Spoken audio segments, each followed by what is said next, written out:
Wait, why are they in the car with this dude? I thought he drove off after she pointed the gun at him. Would you put the gun away?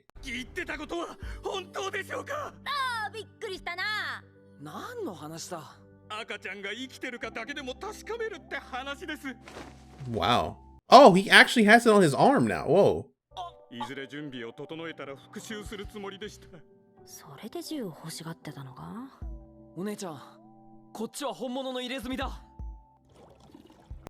Was it actually legit?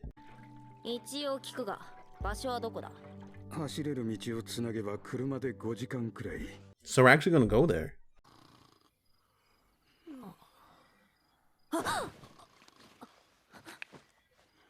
She is so prepared to pull out that gun 24/7, bro. It's just like, calm the fuck down.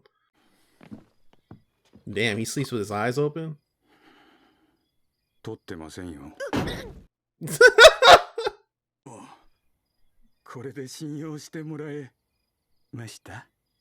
I mean, he technically could have killed you in your sleep with that saw he has.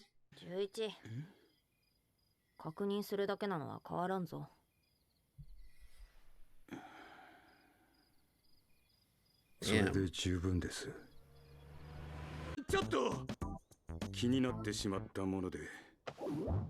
What? What the fuck? I was like, Maru's gonna come in real quick. He's like, hey, I didn't even get to do that yet.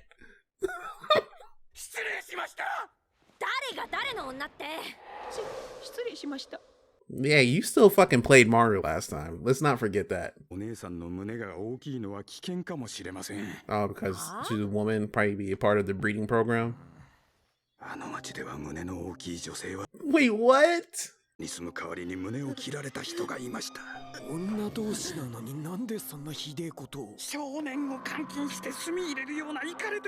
True, yeah. Why is it showing her titty?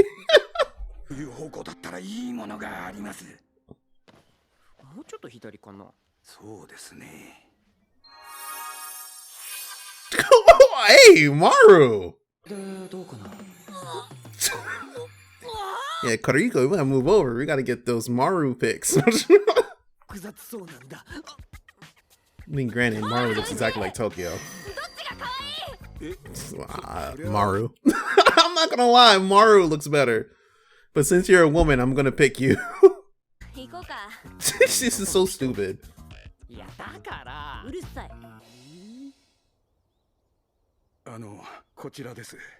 It just gets so serious.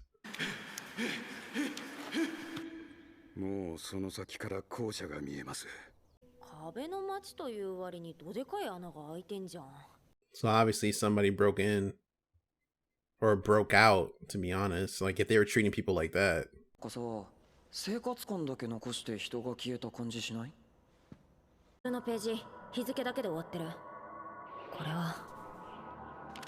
What the fuck is going on right now?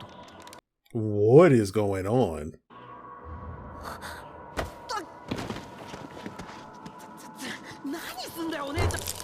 Ice.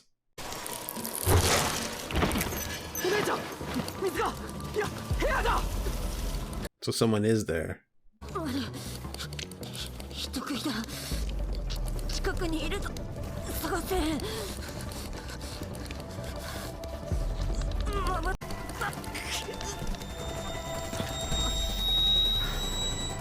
Oh wow, what is that?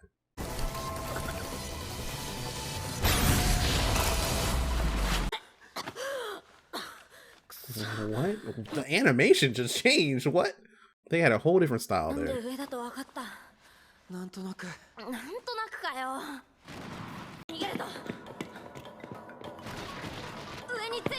This looks like a giant spider.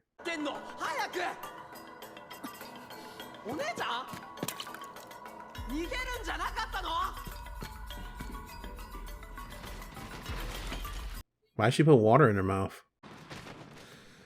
Wow.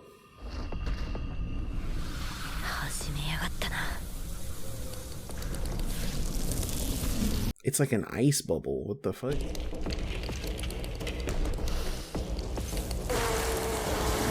Oh, so she can see it. The bubble.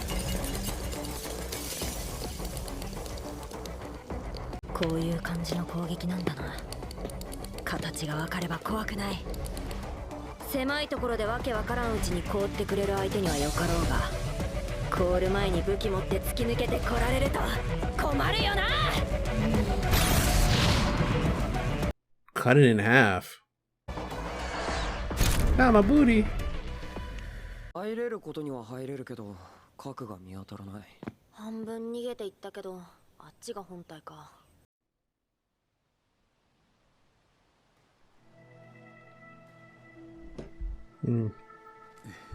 So he gave his kid a Super Sentai?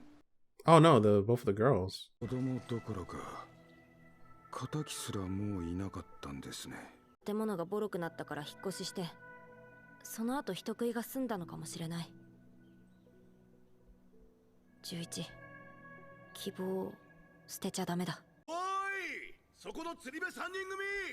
You three slant eyes? What the fuck? Is this guy like what is he, from a different country or something? Oh, quite literally, they probably are.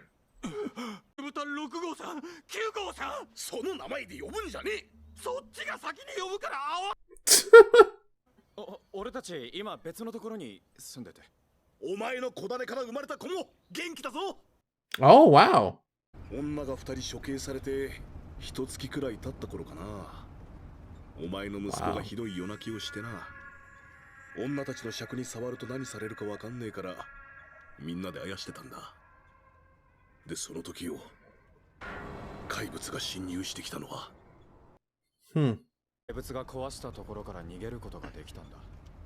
Wow, they really did kill them like that. That's crazy.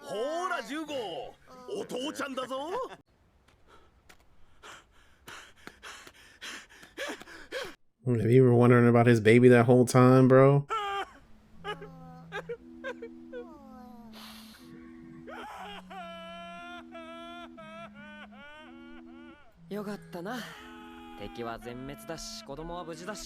Yeah, it's like kind of like a fucked up happy story. Look at you crying.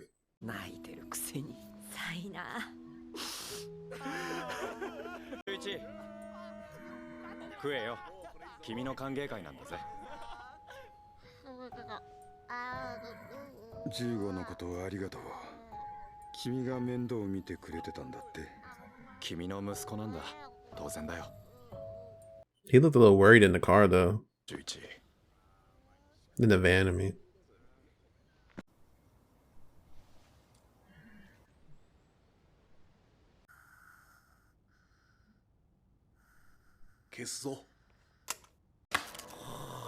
Oh, it actually came. I was wondering why they didn't, like, just kill it. Oh, no, we don't need to. I'm like, don't these things kill people?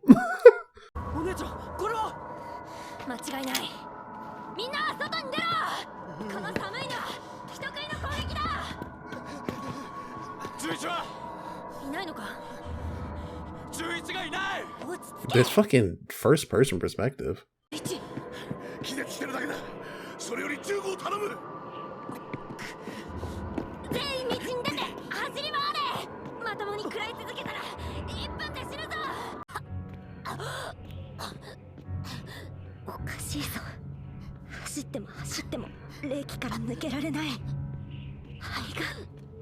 What the hell is happening?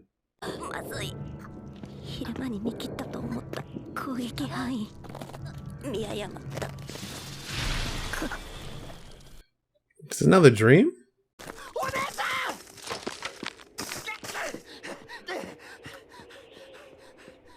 Wow, that's some frostbitten ass hands. Oh, it's the baby.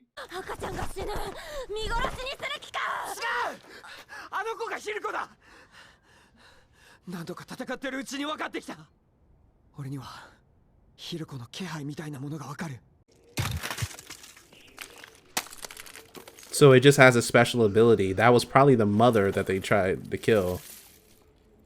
Unless it's I'm really 45. Not joking. Like, what the fuck's going on? Yeah, the baby just has a special ability. That was probably the mother.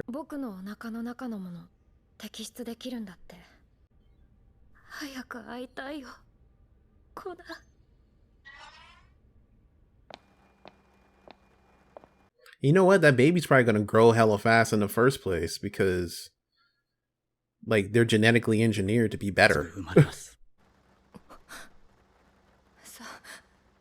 沢渡先生、大丈夫です。本当にもらっちゃっていいのか？まだ同じ薬はありますから。そうじゃなくて、車だよ。Oh wow, they're actually gonna get a car. にはもう旅をする理由はありませんし。He has his kid. ここにある車、あれよりずっといい車なんですよ。So is nobody gonna address the elephant in the room with the kid? Like what? そうだよな。Like he's gonna have to hone his ability somehow. Alright, everybody's cool with it. Hit him with the same thing he uses. Nigga. Did you not have gas in there? He's trying to hold it.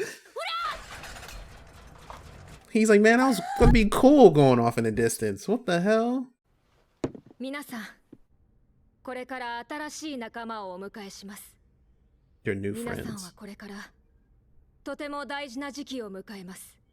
何が起きたとしても正しい未来へ。迷った時は自分の心に従ってください。ふわっとした話だな。Exactly. Like, what? 新しい仲間、5期生の皆さんです。 Okay, little crackhead. Oh, at least some crackheads. One got glasses.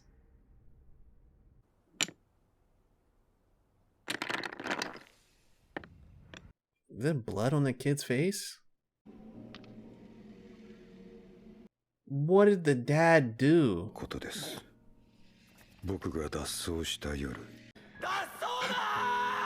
Oh, he snitched. And it got them killed.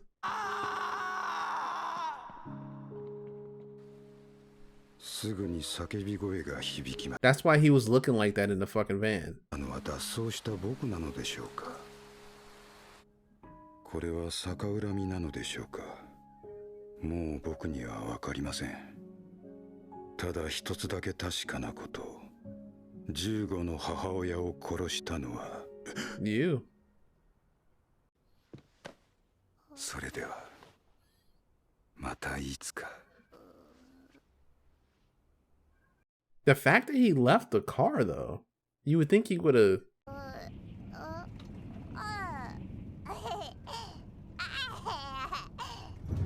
I can't fault him. See you. Bye bye. Bye. Was it like leaving him part of himself behind? Like passing him off in the distance? Wow.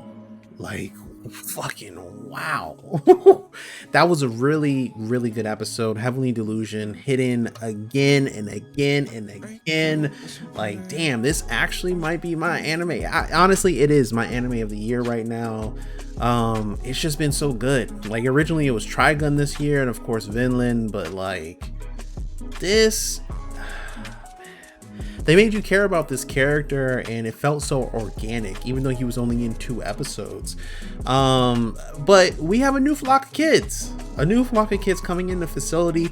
That speech was like a little odd in how it was like aimed for the right future. No matter what happens, listen to your heart if you are confused. And it makes me think of the director and her words talking about like the outside world is hell.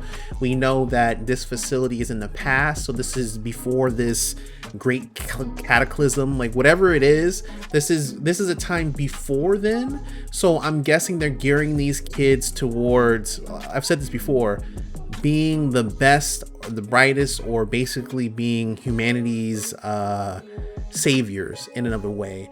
And I think that's what they're really kind of gearing things towards. And I think that speech in and of itself is also talking about the new kids coming in. I think this new flock of kids, which are most likely the babies that we've seen within the facility that grow up, and that is kind of like everyone else, the genetically enhanced ones, these kids most likely have abilities that they know that they have, right?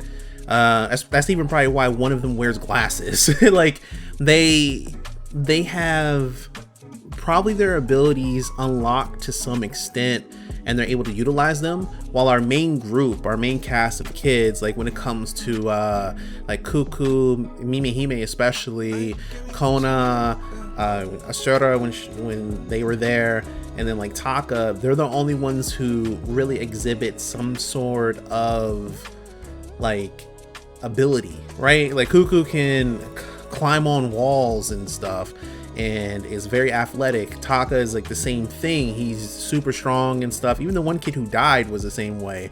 Ashura had this whole presence of being able to like to see the future, kind of had this whole thing that they were doing. Mimihime, it has clairvoyance up the ass, very knowledgeable in the sense of like foresight without technically knowing too much. Kona at the same time can like realize things. It seems like he can kind of manifest things. I'm not too sure, just have visions of the future or make things come about. But it seems that this flock of kids probably has more ability stacked than them at this point in time. Basically, they've unlocked it more. It's also interesting when it comes to, of course, Tokyo pregnant. The baby's far along, which, you know, honestly, it's kind of just like Maru, how, like I said before, like he was going to grow that too fast, and it's predominantly because of the fact of how his body essentially is enhanced. So all these kids' bodies are also enhanced. They're not normal children by any means.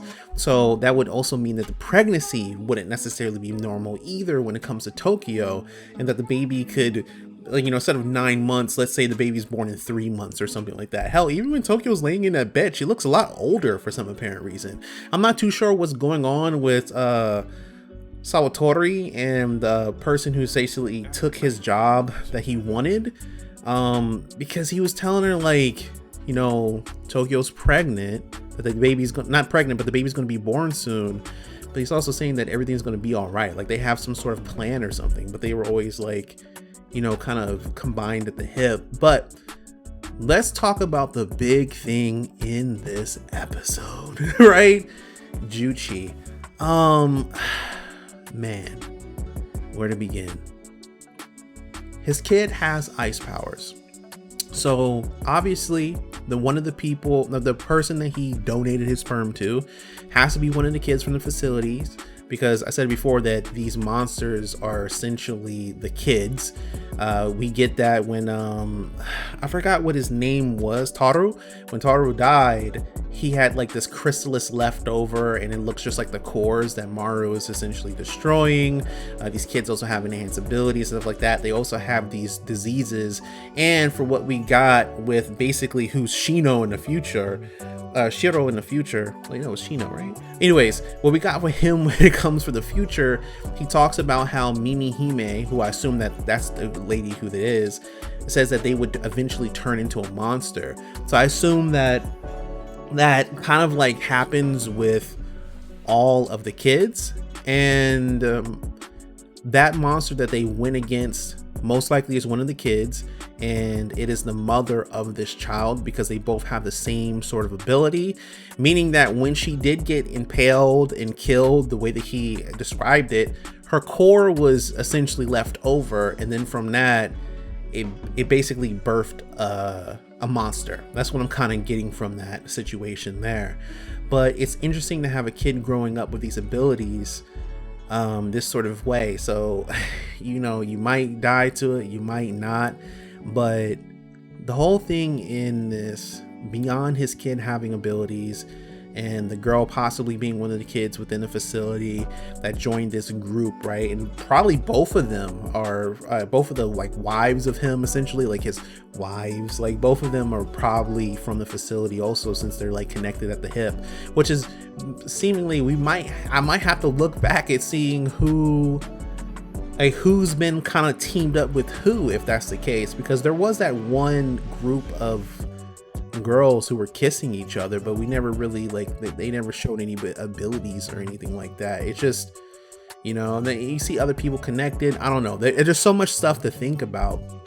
But Boar number 9, that whole entire time with him, you know, Juchi, when he's talking about how like my enemies, and he kept bringing it up, it was crazy that he wasn't just talking about the women in the facility that were basically tormenting these men.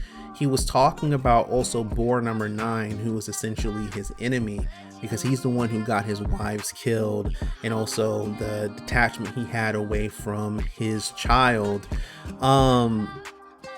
What's interesting about that whole situation is that Boar number 9, the guy, because I don't think they ever really say his name, but like he's referred to as Boar number 9. That guy, he was very apprehensive, or really worried. He had this sense of worry on his face about Juchi when they met. Like when he was in the van, even Maru looks over at him, and he's, you know, he seems to be sweating, you know, that entire time, like drops of sweat. Even when Juchi has his kid, and you know, he's just enjoying his time, they're looking at stars together, and he comes and he offers him meat and everything like that, and he has something to tell Juchi, and I think that was going to be an apology, but Juchi, for the way that he was feeling, he didn't want to really be a part of that. And I think that he was more or less trying to make up his mind when it comes to Juchi. I think he was more or less kind of make up his mind if he was truly going to kill that guy or not. And I think his decision was made when he looked at the Super Sentai doll that he got from the, you know, his 2 like wives in the situation, because that helped remind him of his hate and animosity for the person who snitched out on him, which got those 2 individuals killed. I do not blame him at all. I wish he wouldn't necessarily have done it around his son, but it is what it is to that aspect, because at the end of the day, he got 2 people that he actually had affection towards and loved, and also the mom of his child killed because the guy wanted to snitch. Of course, you can put it into a scenario saying like, the reason he did that is because, you know, they might get beat or tormented or something if he goes missing and other people go missing, but that was a detriment to him. So obviously when he went back into the van, when he skipped the conversation with Boar number 9, that's when he basically made his mind up about killing him. That's what I assume, because he was just looking at it and remembering, like, you know, them giving it to him and everything, and they kept having that frequently in the episode. It started off with that, you know, showing the Super Sentai doll, but then going several times in episode, like 4, 5, 6 times, showing this sort of link, and that link in and of itself is you know, between him and the people that he essentially loved. That's like his link to the past, also his link to his emotions, his feelings, his animosity, and, you know, his love, all that stuff was just put into that, and that's what essentially led that guy to getting killed right then and there.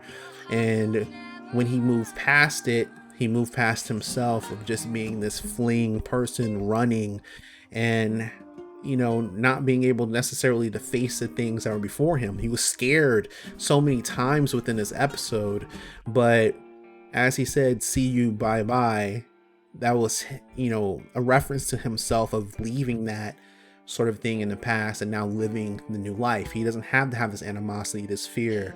He's just basically doing what he needs to do to survive and for his kid. Love the episode hit on all fronts. I am not gonna lie, like, this was like one of the best episodes. Started off very like comedic, kind of what the fuck ish, like why are they with him, but helped explain things, going into his character a lot. Had very chilling moments, especially when it came to Kariko, like almost dying twice within it. Maru also saying that he can sense the abilities of these monsters and stuff. So it's